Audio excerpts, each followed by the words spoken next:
Have you ever watched a grown man completely unravel because of the Spice Girls? I have, and it might be the most satisfying thing I've ever seen in the oil field.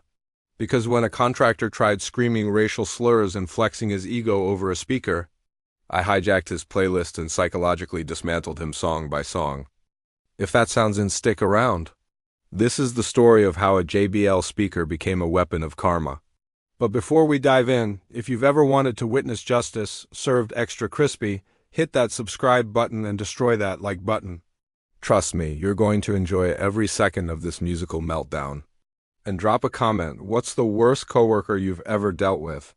I read everyone. Alright, let's get into it. So I work in oilfield construction. If you know the environment, you know it's loud, rough, full of machinery. Welders, grinders, steel, sparks, and more testosterone per square foot than a gym full of powerlifters. We have our regular team of employees, welders, laborers, the guys who actually keep the place moving. And then every now and then we bring in contractors, specialists who swoop in acting like they got us personal gift to industrial construction. Anyone who has worked around oilfield contractors knows exactly what I mean. They walk in like they own the place, chest puffed out, sunglasses on indoors, talking about how they once welded blindfolded underwater while holding a grizzly bear. They're always the toughest, the strongest, the most experienced, according to themselves. This particular week, our shop had tripled in population. Imagine a space built for maybe 6 or 7 welders suddenly stuffed with 20-plus workers, grinders screaming, forklifts moving, sparks flying, steel compressors rattling, a physical wall of noise. So we have a rule, 4 radios, 1 in each corner, all tuned to the same station.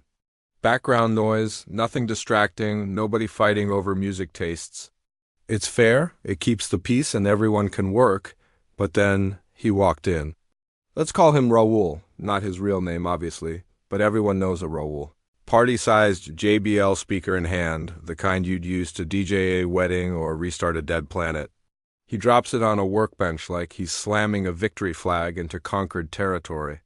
And suddenly, blasting over all 4 radios, comes his playlist. And okay, at first, I'll admit it, it wasn't terrible. It was pretty standard oilfield music, metal, rap, some EDM with enough bass to vibrate kidney stones loose. I don't care that much about genres, so I just switch off the radio near me so I'm not hearing 2 different beats at once. I stroll over, introduce myself, shake his hand, crack some jokes, the normal shop banter. All good, and then, with a smile, I ask, "Hey, man, you take any requests?" He laughs, but not in a friendly way. More like I just asked if I could date his daughter. "No," he says. "Just that? No smile? No humor? No nothing. All right, no problem." It's decent music, life goes on. A few hours later, one of our laborers approaches Raul. This guy is from the Philippines, polite, quiet, hardworking, never bothers anyone. He asks Raul really respectfully if he can turn the speaker down a little so he can hear his own tools and maybe listen to the radio instead. Raul turns around and explodes. He starts screaming about how it's his music, his workspace now, how he doesn't have to listen to some foreigner, and then he drops a full-blown racist rant. Loud, ugly, disgusting, the whole shop stops. The air gets colder, everyone's eyes turn toward them. The Filipino worker just backs away, hands up, asking calmly to just drop it. Raul ends by yelling, "Get bent, you don't like my music? Too bad." And then he cranks the speaker louder, and that was it. Something inside me clicked. I could feel my jaw tighten, heat rushing to my face, that buzzing under your skin that happens right before you do something you know is going to feel really good. Because it's one thing to be arrogant, it's one thing to be rude, but when someone starts spewing racist garbage at a guy who is literally just trying to work? No, absolutely not in my shop. So I pull out my phone. My first instinct is just to connect to my own Bluetooth stereo and drown him out, but then fate steps in. I see a little button on Spotify, Join Jam. For anyone who doesn't use it, a Spotify Jam allows multiple people to add songs to a shared playlist. And apparently Raul thought it was a great idea to leave his jam visible to nearby devices. My thumb hovers. I grin, I click join, and I'm in. He doesn't notice. Perfect, I start slow. I add a song that fits his playlist, something heavy, high energy, angry. It blends in. A few minutes later, it plays. Raul nods his head, none the wiser. The hook sinks. Now, before I tell you what I did next, there are two things you need to understand about the oil field. Oilfield workers love to project being totally straight, aggressively masculine.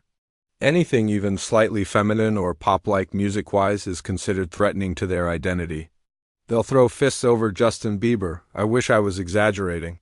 So I wait, I bide my time. Then, in between Metallic and Five Finger Death Punch, I drop Spice Girls Wannabe. The first few seconds play, that cheerful little yo, I'll tell you what I want. What I really, really want, and Raul slams his tools down so hard the table rattles. He grabs his phone, scrubs to the next track, shaking his head, muttering curses. Everyone pretends to keep working, but we're watching. And I'm smiling like the Grinch discovering Christmas. 2 songs later, I had NSYNC Bye Bye skip instantly. Then K-pop Demon Hunter Girl Band. Raul is full body trembling.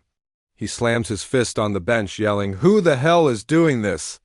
Contractors nearby start laughing at him, calling him DJ Glitterboy, asking if he's switching professions, suggesting maybe he likes boy bands. His face is turning beet red. You can see the vein pulsing in his forehead like it's trying to escape. He disconnects the playlist and starts a new one. But he forgot something. Once you're in the jam, you stay in until you're manually kicked. I keep adding songs, Britney Spears, Backstreet Boys, Ariana Grande. Frozen's Let It Go. At one point, he literally throws a wrench across the room. I'm not kidding, a full steel wrench, bouncing off the concrete floor like a bullet. The look in his eyes is pure emotional collapse. 5 hours. 5 straight hours of him fighting invisible enemies in a war against bubblegum pop. Meanwhile, everyone else in the shop is roasting him, calling out requests like, "Hey, DJ Spice Rack, play some Taylor Swift next." What happened, man? Thought you were a tough guy. Your playlist slaps, bro. Girl power. He is pacing, sweating, swearing, screaming at his phone, threatening to smash the speaker. His masculinity, his control, his ego, all shattering to the sound of a teenage girl band harmonizing about friendship. Finally, shaking with outrage, he walks over and yanks the plug from the wall. Silence fills the shop like a wave. He picks up the speaker, shoves it into his bag, and storms out without a single word. He did not bring the speaker back for the rest of the job. And no one, absolutely no one, missed it. And the best part? The Filipino worker he screamed at? He quietly looked over at me when the music finally stopped, gave a tiny smile and said, "Good song choice." And that moment, that look felt better than any paycheck. Because sometimes revenge doesn't need fists. Sometimes it just needs the Spice Girls. To you, Raul. Thanks for the entertainment. I hope every time you hear, "Tell me what you want, what you really, really want," you think about the day your ego got destroyed by pop music. And to the quiet guy who didn't deserve to be yelled at, you deserved better. And I'm glad you got justice. It's amazing how loud silence can feel when the bully finally shuts up. And maybe the lesson is this: respect isn't earned by volume or dominance. It's earned by how you treat people who can't fight back. And karma sings, sometimes in high-pitched harmonies. If you enjoyed that story of musical warfare, make sure to like this video, subscribe, and drop a comment telling me what song you would have added to destroy his soul. I'm curious. And remember, never underestimate someone with a smartphone, a Wi-Fi signal, and a good taste for revenge. Thanks for listening. Catch you in the next story.